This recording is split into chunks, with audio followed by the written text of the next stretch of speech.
हाल ही में हमने एक बड़ी इंटरेस्टिंग सी चीज़ ऑब्ज़र्व करी है कि भारत का जो इंडियन ओशन का इलाका है, इस इलाके में टर्की एक नया एंट्रेंट बन के आज की डेट में उभर रहा है। टर्की बहुत से इंडियन ओशन के कई ऐसे देश हैं, जिनके साथ एंगेज करता हुआ भारत को काउंटर करने की एक रणनीति बना रहा है। आज के इस वीडियो में हम लोग चर्चा ये करेंगे कि टर्की आफ्टर ऑल भारत के पीछे क्यों पड़ा है और भारत को किस प्रकार से काउंटर करने की उसकी रणनीति है, उसको समझने की कोशिश करेंगे। सबसे पहले हमें जानने की आवश्यकता ये है कि टर्की हमेशा से एक रीजनल प्लेयर रहा है। रीजनल प्लेयर का मतलब है कि उसका जो रीजन है जहाँ पर वो लोकेटेड है, यूरोप और एशिया के एक मध्य मार्ग में ब्रिज के तहत, उसके आसपास का जो एजियन सी और मेडिटेरेनियन और ब्लैक सी का इलाका है, टर्की हमेशा से उन्हीं इलाकों में अपना दबदबा बना के अभी तक आया है। ये पोजीशन टर्की की 1923 से तब तक लेकर आज तक ऐसी ही परिस्थिति रही है। लेकिन सबसे बड़ा सवाल ये उठता है कि हाल ही के समय में टर्की के अंदर ऐसा क्या एम्बिशन पावर आ गया कि जिसकी वजह से वो इतना एम्बिशियस हो रहा है कि अब वो उसको इंडियन ओशन में आना है। इसको जानने के लिए और समझने के लिए हमें जाना पड़ेगा दशक 2000 में। 2000 के दशक से हम एक बड़ी पेक्यूलियर चीज़ टर्की के बारे में देखते हैं, और वो ये है कि टर्की अपनी नेवी जो है उसको पहली बात तो बहुत ही अग्रेसिव तरीके से मॉडर्नाइज कर रहा है। दूसरी सबसे बड़ी बात यह है कि 2000 के दशक से टर्की जो है वो अपनी डिफेंस इन्वेस्टमेंट्स को बढ़ाकर अपनी नेवी के साथ साथ आर्म्ड फोर्सेस के प्रोडक्ट्स भी ऐसे बना रहा है जिसको वो लॉन्ग रन में एक्सपोर्ट करना चाहता है। सबसे बड़ी चीज़ ये है कि टर्की आज की डेट में एक मैरीटाइम और टेरिस्ट्रियल पावर बनने का एक सपना लेकर उभरा है, और आज की डेट में इंडियन ओशन में उसका जो प्रेजेंस है, इस चीज़ को वही एक्सप्लेन करता है। 2006 की बात है कि टर्की ने एक नेवल लेवल पर एक डॉक्ट्राइन तैयार किया। इस डॉक्ट्राइन का नाम है मावी वतन। ये जो मावी वतन नामक डॉक्ट्राइन है, इस डॉक्ट्राइन को ब्लू होमलैंड डॉक्ट्राइन के नाम से भी जाना जाता है।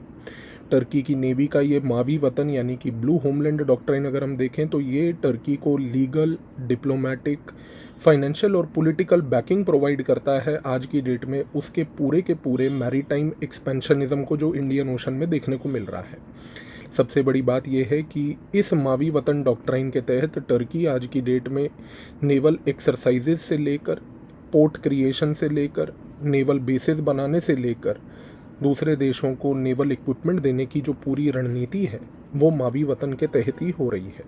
सबसे बड़ी बात अगर हम देखें तो टर्की जो है डिफेंस लेवल पर उसने, जो मैंने आपको थोड़ी देर पहले बताया कि उसने इन्वेस्टमेंट कर कर कुछ ऐसे प्रोडक्ट्स बनाए हैं जिनका वो एक्सपोर्ट करना चाहता है। इसमें सबसे महत्वपूर्ण है TB2 अनमैन्ड एरियल व्हीकल।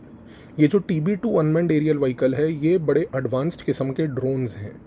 इन ड्रोन्स को टर्की ने सिर्फ बनाया ही नहीं है, बल्कि आज की डेट में आपको जान के शायद बड़ी हैरानी होगी कि टर्की मात्र विश्व का एक पहला ऐसा देश है जिसने एक पूरा एयरक्राफ्ट कैरियर जो कि ड्रोन बेस्ड है, जो ड्रोन्स को ऑपरेट करने के लिए स्पेसिफिकली बना है, उसके ऊपर भी काम कर कर उसको भी बनाने की कोशिश चलाई हुई है।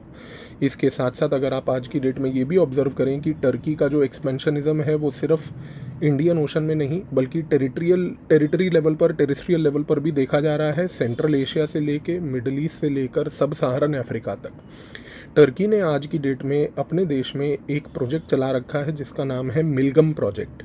मिलगम प्रोजेक्ट के तहत टर्की एक मुहिम ये कर रहा है कि वो नेवल एक्सपोर्ट्स को बढ़ाने के लिए उन चुनिंदा देशों को आइडेंटिफाई कर रहा है, खास करके जिन देशों के भारत के साथ रिश्ते बहुत ज़्यादा अच्छे नहीं हैं। पहली बात, अगर हम ध्यान से ऑब्जर्व करें तो यहाँ पर टर्की ने इस पूरी रणनीति को मावी वतन से लेके मिलगम प्रोजेक्ट को एग्जीक्यूट करने के लिए उसने पहली बात तो यूनाइटेड अरब एमिरेट्स को अपना बेस बनाया है।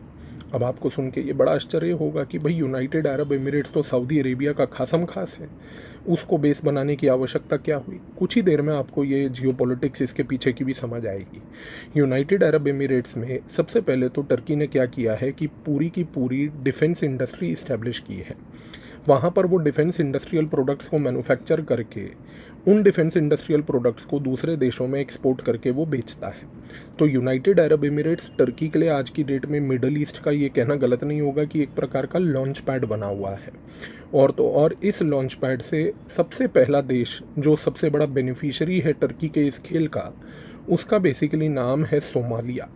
अब आपके मन में एक सवाल ये उठेगा कि सोमालिया तो एक प्रकार का निकम्मा फेल्ड स्टेट है, तो इस पर्टिकुलर फेल्ड स्टेट के पीछे की क्या रणनीति हो सकती है? ध्यान दीजिए कि सोमालिया चाहे एक फेल्ड स्टेट हो, लेकिन सोमालिया की जो इंडियन ओशन में जोग्राफिकल लोकेशन है वो इतनी महत्वपूर्ण है कि यदि कोई भी देश सोमालिया के ऊपर किसी प्रकार का दबदबा अगर बनाए, जो टर्की आज की डेट में पूरी कोशिश कर रहा है, तो वो गल्फ ऑफ हॉर्मूज से लेकर इंडियन ओशन तक का जो पूरा ट्रेड रूट है, उस ट्रेड रूट को हॉर्न ऑफ अफ्रीका के इस देश में रहकर कंट्रोल करने की पावर पा सकता है। इसके साथ सबसे बड़ी बात अगर हम देखें तो आज की डेट में टर्की का एक नया दोस्त जो पिछले चंद सालों में उभरा है वो और कोई नहीं बल्कि मालदीव है। मालदीव को टर्की ने ये जो ड्रोन्स उसने TB2 ड्रोन्स बनाए, ये TB2 ड्रोन्स जो हैं अनमैन्ड एरियल व्हीकल्स, इसने भारी मात्रा में आज की डेट में मालदीव्स को भेजे हैं। और टर्की और चीन के रिश्ते इतने मजबूत हैं कि आज की डेट में चीन का दबदबा जो मालदीव्स में है, जिसकी वजह से मालदीव का राष्ट्रपति मुइज़ू जो है हरकतें कर रहा है भारत के खिलाफ, वो चीन की बैकिंग के बेसिस पे आज की डेट में भारत की नौसेना को और भारत की जो सेना की प्रेजेंस है वहाँ से उसको हटाकर टर्की की मिलिट्री प्रेजेंस को वहाँ पर एक स्थान देने के रणनीति के तहत चल रहा है। इसके साथ अगर आप सबसे बड़ी चीज़ देखें तो टर्की ने सिर्फ सोमालिया और मालदीव नहीं बल्कि हमारा जो सबसे बड़ा आर्क राइवल पाकिस्तान है उसके साथ भी अपने रिश्ते इतने मजबूत किए हैं कि पाकिस्तान की नौसेना के साथ टर्की आज की डेट में इस लेवल का कोलैबोरेशन करता है कि उनकी जॉइंट एक्सरसाइजेज अमन के नाम से चलती हैं। और तो और सबसे बड़ी बात ये भी है कि पाकिस्तान की जो नौसेना है उसको सेंसिटिव टेक्नोलॉजीज़ का जो टेक्नोलॉजी ट्रांसफ़र टर्की कर रहा है उससे पाकिस्तान की नौसेना की कैपेबिलिटी को वो बढ़ा रहा है। क्या आगे पाकिस्तान अपनी नौसेना के लिए कैपेबिलिटी बढ़ाकर भारत का जो मैरीटाइम फ्रंटियर है उस पे नया थ्रेट खोलने की कोशिश करेगा, खास के तब जब उसका कश्मीर में खेल दिन पर दिन ख़त्म होता जा रहा है? ये भारत के स्ट्रेटेजिक कम्युनिटी को एक लॉन्ग रन में चीज़ सोचने की आवश्यकता है। इसके साथ साथ अगर आप एक चीज़ और ऑब्ज़र्व करें तो अफ्रीका का एक देश जिबूती जो जहाँ पर उसका कैपिटल है उसको भी उसने अपना कैपिटल बनाकर बेस बनाकर वहाँ पर अपना नेवल प्रेजेंस बनाया है। अब सवाल सबसे महत्वपूर्ण उठता है कि टर्की का ये जो व्यवहार है जिसके तहत वो आज की डेट में भारत के आसपास के हर एक उस देश से नाता बना रहा है जिसके साथ भारत के रिश्ते अच्छे नहीं हैं, वो ऐसा क्यों कर रहा है? टर्की इस पर्टिकुलर एस्पेक्ट से क्या करना चाहता है? तो यहाँ पर दो ड्राइवर्स अगर हम देखें तो सबसे पहला ड्राइवर है revival of Ottoman empire. Turkey आज की डेट में अपने उस पुराने ड्रीम को भूल नहीं पाया है। 1923 में जब से ओटोमन एम्पायर टूटा था, जब से ओटोमन एम्पायर ख़त्म हुआ था, टर्की तब से बहुत कोशिश करता आया है और आज की डेट में ये कोशिश बहुत अग्रेसिव लेवल पर हो रही है कि किसी तरीके से ओटोमन एम्पायर को रिवाइव किया जाए। थोड़ी देर पहले मैंने आपको एक बात बोली थी कि टर्की आज की डेट में सबसे बड़ा सवाल उठता है कि सोमालिया को सपोर्ट क्यों कर रहा है जो कि एक फेल्ड स्टेट है। आपको जान के बड़ी हैरानी होगी कि टर्की सोमालिया को इसलिए सपोर्ट कर रहा है क्योंकि ओटोमन एम्पायर के समय जो ओटोमन सुल्तान हुआ करते थे वो पहली बात इंडियन ओशन में नेवल एक्सपेडिशंस भेजते थे, और तो और नेवल एक्सपेडिशन के सवाए ये जो ओटोमन्स उस समय थे ये सोमालिया के अंदर एक अदल सल्तनत होता था और इस अदल सल्तनत को सपोर्ट करने के लिए वो बहुत पैसा देते थे। सवाल उठता है कि भाई अदल सल्तनत जो कि सोमाली में था, सोमालिया लैंड में था, उसको सपोर्ट करने की क्या आवश्यकता थी ओटोमन एम्पायर के सुल्तानों को? आवश्यकता थी क्योंकि जो टर्की जो है उस समय ओटोमन एम्पायर का जो हिस्सा था उसको ये मालूम था कि सोमालिया के बगल में है इथोपिया, और इथोपिया एक ऐसी टेरिटरी थी जो उस समय क्रिश्चियंस के कंट्रोल में थी। तो उस समय ओटोमन एम्पायर जो है और उसके जो सुल्तान हुआ करते थे वो अदल सल्तनत सोमालिया के अंदर जो था उसके सुल्तानों को सपोर्ट इस रीज़न से करते थे ताकि वो एक क्रिश्चियनिटी को काउंटर कर पाएँ। आज की डेट में भी बहुत सारे अफ्रीका के अंदर ऐसे देश हैं जहाँ पर क्रिश्चियनिटी का दबदबा है, और इस कॉन्टेक्स्ट में अगर देखा जाए तो टर्की का सपोर्ट जो सोमालिया को प्रेजेंट डे में है वो एक इस्लामिक आर्क बनाने की कोशिश है। दूसरी बात, टर्की आज की डेट में जब अपना ये पास्ट रिवाइवल करने की ओटोमन एम्पायर की कोशिश और मुहिम कर रहा है, इस प्रोसेस में वो अपने आप को इस्लामिक वर्ल्ड का लीडर बनाने की कोशिश कर रहा है। टर्की चाहता है कि उसकी पोजीशनिंग ऐसी हो कि वो इस्लामिक वर्ल्ड का एक लीडर बने। लेकिन सबसे बड़ी दिक्कत ये है कि टर्की खुद एक सुन्नी कंट्री है। सुन्नी कंट्री होने के नाते सुन्नियों का जो इस्लामिक वर्ल्ड में लीडर वो ऑलरेडी सऊदी अरेबिया है। अब आते हैं उस सबसे महत्वपूर्ण क्वेश्चन पे जो मैंने आपको थोड़ी देर पहले पूछा था कि टर्की आज की डेट में यूनाइटेड अरब एमिरेट्स को बेस क्यों बना के रखा है और यूनाइटेड अरब एमिरेट्स का क्या इंटरेस्ट है टर्की के साथ इंगेज करने का। तो इंटरेस्ट ये है कि यूनाइटेड अरब एमिरेट्स आज की डेट में सऊदी अरेबिया का एक क्लोन स्टेट है। क्लोन स्टेट यानी कि वो एक ऐसा एग्जिस्टेंस है उसका कि जो सऊदी अरेबिया करेगा यूनाइटेड अरब एमिरेट्स चुपचाप वही करेगा। लेकिन यूनाइटेड अरब एमिरेट्स भी ये बात जानता है कि वो सऊदी अरेबिया का नौकर नहीं है। यूनाइटेड अरब एमिरेट्स भी ये बात जानता है कि सऊदी अरेबिया को चेक में रखने के लिए उसको कुछ ना कुछ तो करना पड़ेगा। अब जाहिर सी बात है कि सऊदी अरेबिया को चेक में रखने के लिए एक सुन्नी कंट्री जो कि यूनाइटेड अरब एमिरेट्स है वो ईरान जैसे शिया के साथ तो एंगेज नहीं करने वाला। तो आज की डेट में इस जियोपॉलिटिक्स को समझिए कि आज की डेट में एक Sunni United Arab Emirates Turkey के साथ एंगेज इस कारण से करता है ताकि इस एंगेजमेंट से वो सऊदी अरेबिया को एक इनडायरेक्ट मैसेज दे पाए कि देखिए, अगर आप अपने आप को आज की डेट में इस्लामिक वर्ल्ड का लीडर कहते हैं तो एक प्रोस्पेक्टिव फ्यूचरिस्टिक इस्लामिक वर्ल्ड का लीडर जो टर्की है ना, हम उसके साथ एंगेज कर रहे हैं। तो उसका मतलब ये नहीं कि आप हमें नौकर बनाकर ट्रीट करें। तो कई बार इस प्रकार के लार्जर जियोपॉलिटिकल खेल चलते हैं देशों के बीच में, और इस चीज़ से एक्सप्लेनेशन समझ आती है कि टर्की और यूनाइटेड अरब एमिरेट्स का एंगेजमेंट आज की डेट में यूनाइटेड अरब एमिरेट्स का एक सऊदी अरेबिया को चेक में रखने की लार्जर स्ट्रैटेजी है। लेकिन एक चीज़ तय है, टर्की का पूरा जो आज की डेट में गेम प्लान है उसका ड्राइवर है कि टर्की ओटोमन एम्पायर का रिवाइवल चाहता है, सबसे बड़ी चीज़। दूसरा, वो एक पैन इस्लामिक आर्क बनाना चाहता है। और अब एक सवाल कई बार ये भी उठता है कि अगर वो एक ओटोमन एम्पायर का रिवाइवल से लेके पैन इस्लामिक आर्क बनाना भी चाहता है तो टर्की को ऐसी आवश्यकता क्या है एक पाकिस्तान जैसे घटिया और भूखे नंगे देश के साथ एंगेज करने की। खैर, पाकिस्तान के साथ एंगेज करके टर्की कुछ गेन तो करने नहीं वाला। लेकिन सबसे बड़ी चीज़ ये याद रखिएगा कि चाहे उसका कोई गेन हो ना हो, लेकिन टर्की एक बात जानता है कि यदि हम पाकिस्तान से एंगेज करेंगे तो पाकिस्तान में रहकर अफ़गानिस्तान, ईरान पे नज़र रखना और सेंट्रल एशिया की गतिविधियों पे नज़र रखने की पॉसिबिलिटी जो है वो हमें केवल पाकिस्तान से मिलेगी। तो आज की डेट में उसका एंगेजमेंट जो पाकिस्तान से है वो बड़ा जियो स्ट्रैटेजिक है। और वो जियो स्ट्रैटेजिक इस पर्पज़ से है कि बिकॉज वहाँ पे रह के it can keep a check upon Afghanistan, Iran and also central Asia. अब आज की डेट में इस सारे गेम को समझने के बाद आपको अब ये चीज़ क्लियर होगी कि टर्की इंडिया को इतना नेगेटिव क्यों देखता है। क्योंकि जाहिर सी बात है, पहली चीज़, इंडिया आज की डेट में अपना प्रेजेंस सेंट्रल एशिया में बढ़ा रहा है। सेंट्रल एशिया एक ऐसी टेरिटरी है जहाँ टर्की अपना एंगेजमेंट बढ़ाना चाहता है, क्योंकि सेंट्रल एशिया में सारे मुसलमान देश हैं। उन मुस्लिम देशों के साथ एक पैन इस्लामिक आर्क को बनाने का प्रोजेक्ट तो टर्की ने उठा रखा है, और वहाँ पर सऊदी अरेबिया का कोई गेम नहीं है।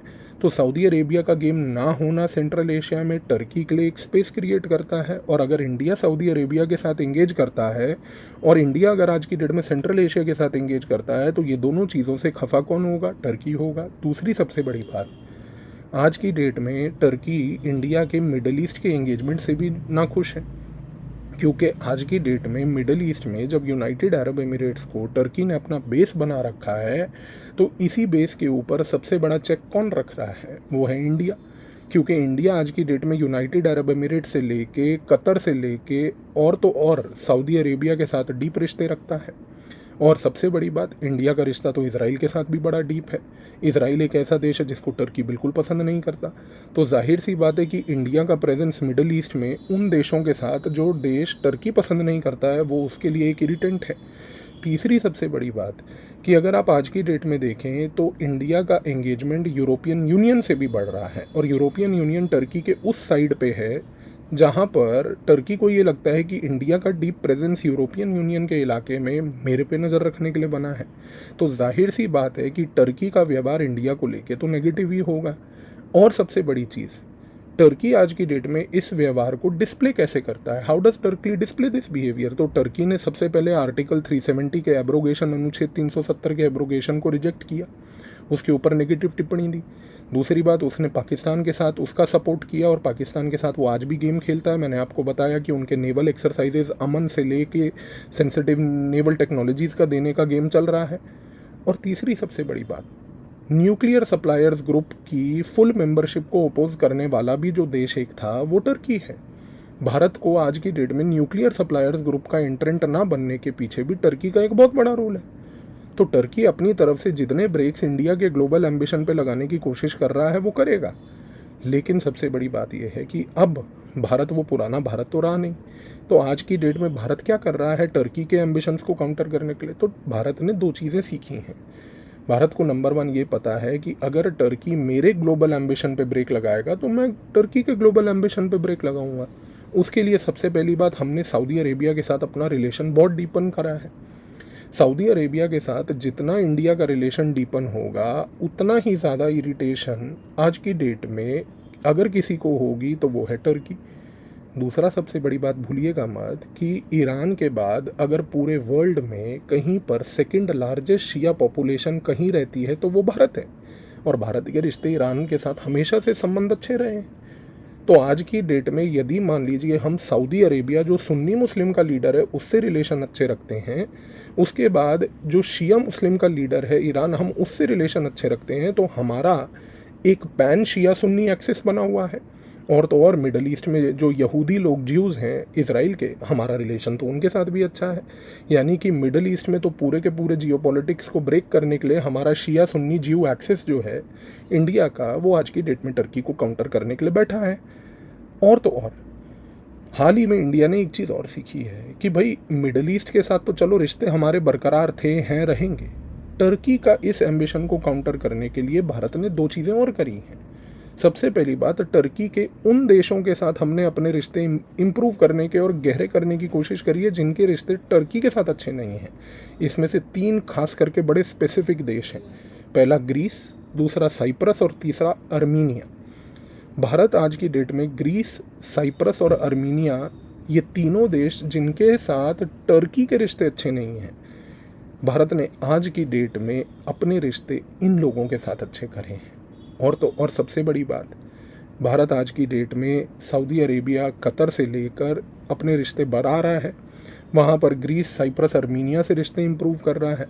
और तो और हाल ही में जो इंडिया ने अभी यूरोपियन यूनियन के साथ फ्री ट्रेड एग्रीमेंट साइन करा है, इस फ्री ट्रेड एग्रीमेंट के बाद तो आप सोचिए कि टर्की की नींदें उड़ गई हैं, क्योंकि टर्की को अब समझ आ गया है कि भाई टर्की को कम्प्लीटली बाईपास करके भारत जो है मिडल ईस्ट को यूज़ करके यूरोपियन यूनियन और यूरोपियन संघ के साथ एंगेज कर कर अपने रिश्ते और डीपन करेगा इकोनॉमिकली। तो आप हर जगह से देखिए कि मिडल ईस्ट से लेके ग्रीस, साइप्रस, अर्मीनिया से लेके यूरोपियन यूनियन तक हमने टर्की को बीच में आइसोलेट कर कर उसको इकोनॉमिकली ब्लॉक ऑफ कर दिया है।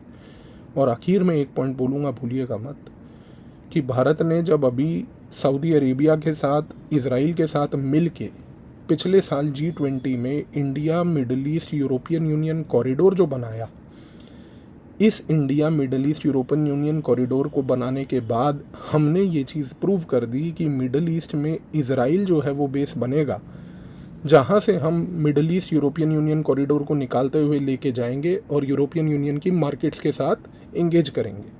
तो आप क्रोनोलॉजी समझ लीजिए, पहले India middle east European union corridor G20 में बनता है, उसके बाद भारत मिडल ईस्ट के साथ अपना इंगेजमेंट बढ़ाते हुए कतर के साथ वो जो पूरा नेवल इशू था, नेवल पर्सनल का, उसको रिजॉल्व करते हुए 3rd लेवल पर हाल ही में जाकर यूरोपियन यूनियन के साथ फ्री ट्रेड एग्रीमेंट साइन करता है। और अगर आप टर्की का रवैया देखें तो टर्की जब India middle east European union economic corridor बना तो उससे इतना निराश हो गया कि उसने तो उसको आउटराइटली रिजेक्ट करना शुरू कर दिया।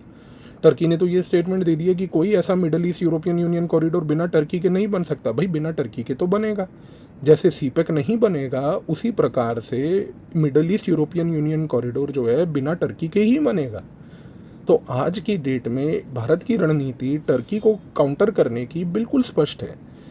साइप्रस, ग्रीस, अर्मीनिया से एंगेज करो, मिडल ईस्ट में सऊदी अरेबिया, कतर से एंगेज करो, ईरान से रिश्ते मजबूत रखो, इजराइल अपने साथ है। और सबसे बड़ी बात, अफ्रीका के देश आज की डेट में सोमालिया जैसे अगर मान लीजिए टर्की के इस छोटे मोटे एम्बिशन में एंगेज करते भी हैं तो हमें फ़र्क नहीं पड़ता, क्योंकि अफ्रीका के बाकी सारे देश हमारे साथ हैं। और जहाँ तक रही मालदीव्स की बात, चंद दिनों की सरकार है, गिरेगी। एक चीज़ तय है कि इस पूरे गेम प्लान में टर्की अपने एम्बिशन को अचीव कर रहा है और भारत अपने नेशनल इंटरेस्ट को फॉरवर्ड करके देख रहा है। तो आई होप इस वीडियो के बाद आपको टर्की को लेके जो भारत की फॉरेन पॉलिसी है और टर्की की खुद की जो फॉरेन पॉलिसी है, इन सारे चीज़ों के ऊपर और यहाँ पर जो लार्जर जियो पॉलिटिक्स चल रहा है टर्की की सेंट्रलिटी में, वो आई थिंक अब आपको पूरा क्लियर हो गया होगा। धन्यवाद।